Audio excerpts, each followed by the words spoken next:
Hey everybody, I wanted to take this opportunity. I've got actually a fresh turkey kill, and I want to go through the steps of what I do to pin out a turkey fan, as well as dry the beard. And this is new for me, but I've actually got the wings here that I'm going to dry out and prep to use as a fly down simulation call. So when we get out in the woods early morning, you can use these these wings and sound like birds flying down out of the trees in the morning, and you can't beat them. So short video, just going over what I'm going to do to pin out this tail fan, as well as the wings and the beard.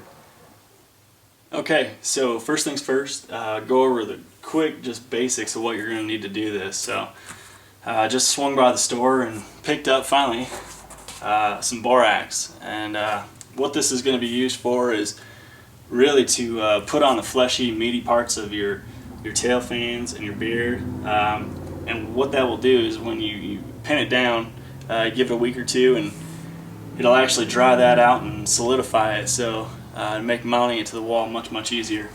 Usually you want to have a good knife. I'm going to go at it with this Cabela's Alaskan Guide folding knife this time. Give that a try.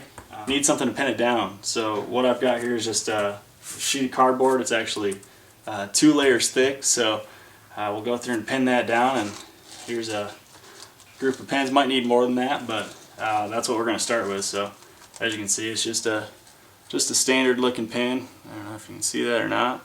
Just a standard pin head, something to push it down with. So that's what we use. So we'll get into it. We've got the tail fan laid out here. As you can see, this is the back side of the fan. Here's your front side with all the real nice feathers.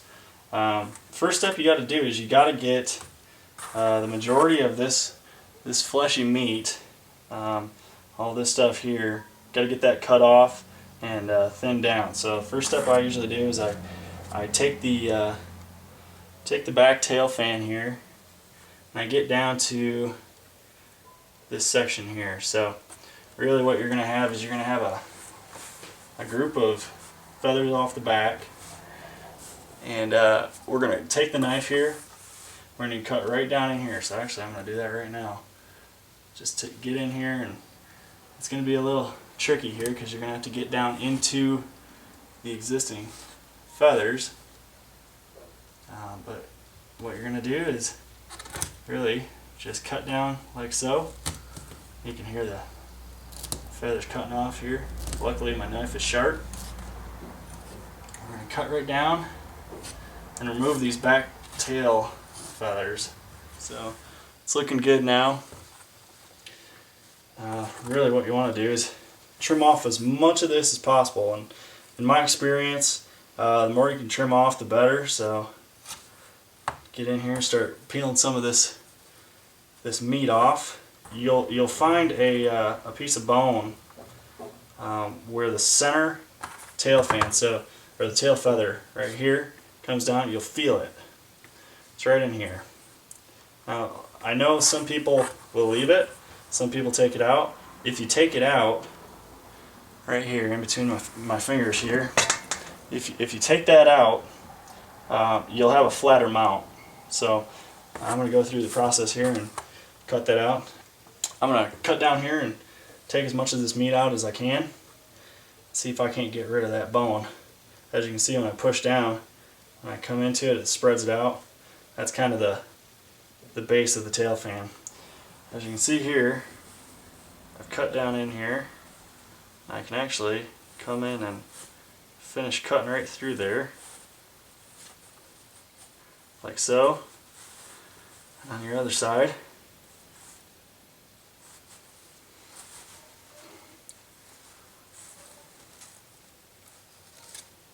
just like so, and get rid of some of this meat here. You can come from the front side now, come right down underneath there.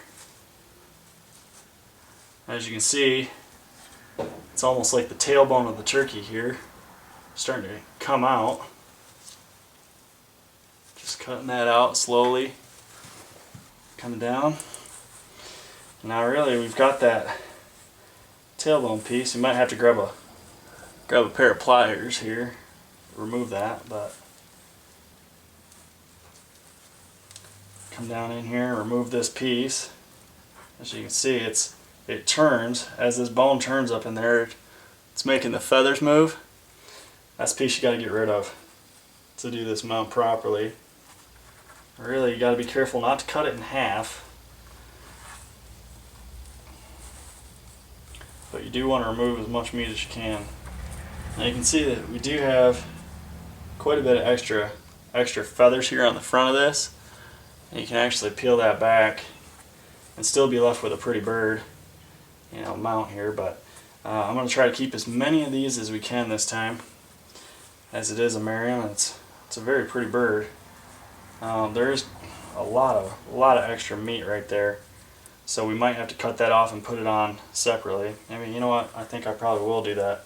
Tell you the truth, now that I'm looking at it. So what I'm going to do is come through and actually cut right here and take this front group of feathers off in one hunk here. So come right down from the front side, straight down. Shouldn't be much holding on in terms of meat. Yeah, here we go. This is what we're looking for. So now we've removed that front group of feathers that we can probably treat, this is a first for me, but we can probably treat it just similar to the tail fan and dry this out separately and put it in front. So I'm going to hang on to these and do some work here. See, now you can see the big difference. We removed the front feathers here from the fan, which is actually going to make it a whole lot easier to dry this thing out properly. It's actually much more flexible after you remove that. This guy here.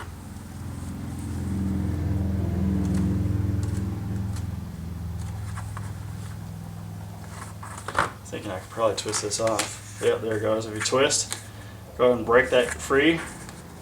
Pull that loose. That's the little tailbone piece that you'll feel holding all the feathers together. So I've removed that. That'll make it a little bit easier. So now I'm down to the basic meat of this fan. That bone is still in there, but to tell you the truth, it's not too big of a problem. I know what I did on my Easterns is I actually removed that. So all I'm doing here is just taking off some meat. I actually removed that, and it made it much easier to mount. So all I'm doing here is just taking that meat off of that mount, or off that fan I should say. Just removing whatever meat I can. It really helps to have a nice sharp knife for doing this. Luckily mine is doing pretty well. The old Cabela's Alaskan Guide 110 folder. Can't go wrong.